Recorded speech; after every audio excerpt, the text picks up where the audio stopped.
Hello good morning friends welcome to my channel Laluk blogger. आज मैं आपनालोকৰ ওচৰলৈ এটা ৰেচিপি আনিছো। ৰেচিপিটো হৈছে পাও ভাজি। পাও ভাজিনো কেনেকৈ বনাব পাৰি তাকে চাওঁ আহকচোন এই ভিডিঅ'টো।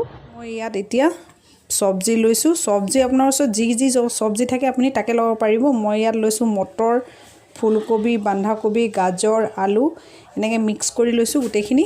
আৰু যদি আপুনি ইয়াৰ উপৰিও কিবা সবজি দিব বিচাৰে তেতিয়াহলে দিব পাৰিব। আৰু এইখিনি মই এতিয়া বইল কৰি লৈছো। ইয়াত লৈছো মই বিলাহী দুটা, কেঁচা পিয়াজ, ধনিয়া পাত, হিং, আদা নহৰু পেষ্ট, ঘি, হালধি, বাটাৰ, পাও ভাজি মছলা, গৰম মছলা আৰু ৰেড চিলি পাউডাৰ। কেৰাহী গৰম হৈ গৈছে। ইয়াত এতিয়া মই দিম ঘি। এইখিনি গৰম হৈ গৈছে আৰু ইয়াত দিম মই গোটা জিৰা। আৰু এইখিনি এতিয়া অকণমান মই ভাজি ল'ম। এতিয়া মোৰ জিৰাখিনি ভজা হৈ গৈছে। ইয়াত এতিয়া মই দিম অকণমান হিং, পিয়াজ আৰু এই পিয়াজখিনি মই এতিয়া অকণমান ৰঙচুৱাকৈ ভাজি ল'ম। পিয়াজখিনি এতিয়া ভাজি হৈ গৈছে। ইয়াত মই আদা আৰু নহৰু পেষ্টখিনি দি দিম।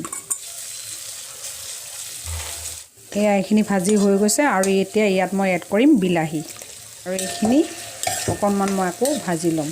বিলাহীখিনি সিজিবৰ কাৰণে মই ইয়াত নিমখ এড কৰি দিম, হালধি, ধনিয়া পাউডাৰ, ৰেড চিলি পাউডাৰ, গৰম মছলা, পাও ভাজি মছলা। আৰু এইখিনি এতিয়া মই ভালকৈ মিক্স কৰি ল'ম। আৰু যিখিনি সবজি মই লৈছিলোঁ এই সবজিখিনি মই ভালকৈ মিক্স কৰি লৈছোঁ। আৰু এনেকৈ আপোনালোকে চামুচেৰে হেঁচি গোটাকৈ থাকিলে ভাঙি দিব। এতিয়া এই ভাজিখিনি হৈ গ'ল আৰু ইয়াত এতিয়া মই ধনিয়া পাত এড কৰিম। আৰু এইখিনি মই এতিয়া আকৌ ভালকৈ মিক্স কৰি দিম। এতিয়া মই এয়া 4টা পাও লৈছোঁ আৰু পাওখিনি মই এনেকৈ কাটি লৈছোঁ।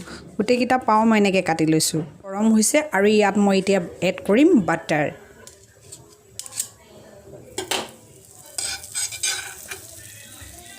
এতিয়া মই এই পাওখিনি সেকি ল'ম। ইয়াত